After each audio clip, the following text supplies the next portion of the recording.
The overall goal of this procedure is to simultaneously investigate two specular hemislices obtained from the same anatomical plane and monitor the effects following a treatment. This method can help answer crucial questions in the molecular neuroscience field, such as the primary events affecting key molecules involved in neurodegenerative processes. The main advantage of this technique is that it can provide a medium-term readout of molecular cascades underlying neurodegenerative events. Though this method can provide insight into primary events occurring in neurodegeneration, it can also be applied to investigate animal models of different disorders or other organs and tissues properties.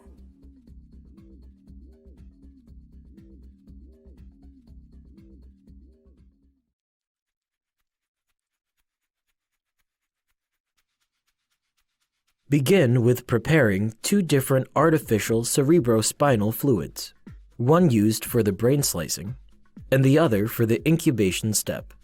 After preparing the slicing ACSF, mix the solution and keep it on ice.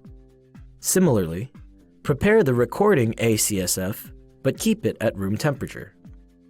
Oxygenate both solutions. Next, prepare the instruments for the decapitation and brain removal at the dissection hood. Then, set up the vibratome parameters. Set the slice thickness as needed, such as 300 microns.